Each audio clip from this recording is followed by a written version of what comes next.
Look, this is the NFL. It just wasn't good enough. First quarter, 0 points across the board, and then give up 24 points in the second quarter definitely is a hard pill to swallow.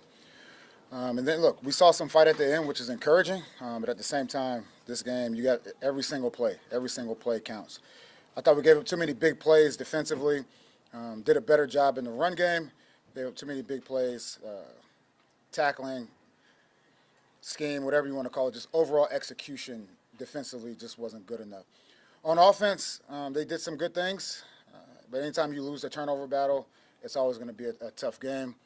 And then special teams, we just got to continue to improve on that. Did you get a sense this week? Sorry, last thing for me. Like the last thing I told the guys, it's all about us. And this is before the game. I said it's about us. It's not about anybody else. It's about us and to make a commitment to one another. And that's what the game really came down to. It's us going out there, kicking ourselves in the butt or stomping our toe against the wall because of penalties. We don't have a team. I don't think any team wants to go backwards in any cause, but we did that today. So. Did you get a sense this week in practice that something was off, or did you not have a good week? No, I didn't. Not at all. Not at all. I thought the guys were locked in. We just didn't walk away with a win. So what do you blame on the coverage breakdowns? We're not used to seeing that from this team historically. So what's the cause of those? Historically, or even this season, just a lack of communication. A lack of communication.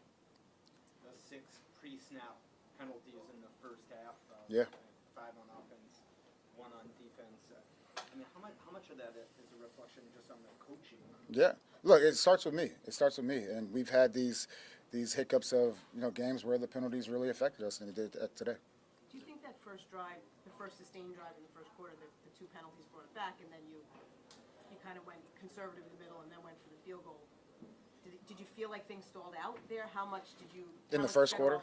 Yeah, to me, in the first quarter, you're still trying to just get a vibe for the game, how they're going to play us, and how we're going to play them, and how they're going to match our stuff. So, how concerned are you that this was a big spot for you guys, coming off a loss, division games, and you guys kind of came out flat today? Yeah, we came out flat, and look, it's a long season, and it is a long season, and the guys, they recognize that. When you get the schedule early on, you got to see where the bye week is. And saying that, look, no excuses from me, and hopefully no excuses from the players. We just have to be better. Defensively, where do you go from here? For me, nowhere but up. A lot of that stuff going back to the big plays, it starts there. Like the defensive line and the run game, I don't think that was a problem this game. It was just the big plays. Hey, Jerod, how do you coach a guy, and you've been there, done that before as a player, how do you coach a guy who keeps making the same mistakes over and over and over again? How do you get to that guy? That's why we're coaches. We got to find a solution. Whether that's you got to figure out what lever to pull to get a guy going. And sometimes, look, it could look good during the week, and then you get into the game, and it's a surprise. Jerod, they went up tempo just like they did in the first matchup. Was that, you believe, them trying to stress your communication, when you said led to the breakdowns? I wouldn't say so much. Tempo is always difficult. Those guys come out with one-word plays, and we just have to. I felt like we were on the same page out in the field, if that's what you're talking about.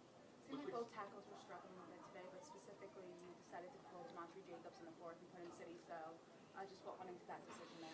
Yeah, he was having a tough game. Whether it's penalties or blocking the edge, he was having a tough game, and we got to protect the quarterback. As an offensive lineman, that's what we do. We protect quarterbacks, and we got to open up holes for the backs. Was there a reason you chose to take out Demontre and possibly not Darian? Was there a reason for one over the other? No, not at all. How much, if at all, did it help with Christian Gonzalez coming to how things happened there? We saw the injury report. He was dealing with something. He worked out before the game, and we thought he was ready to go. Jerod, on Monday you said we have enough talent in that room to win football games. How do you rectify that with falling behind 30-0? Yeah, it starts with me. I think it starts with me and, getting these guys ready to go. There's some assignment breakdowns, it seemed like, in the red zone. Absolutely. Just what did you see on those plays that day? It wasn't a secret. They used motion and shifts and things like that to confuse to stress the communication, and we just weren't on the same page.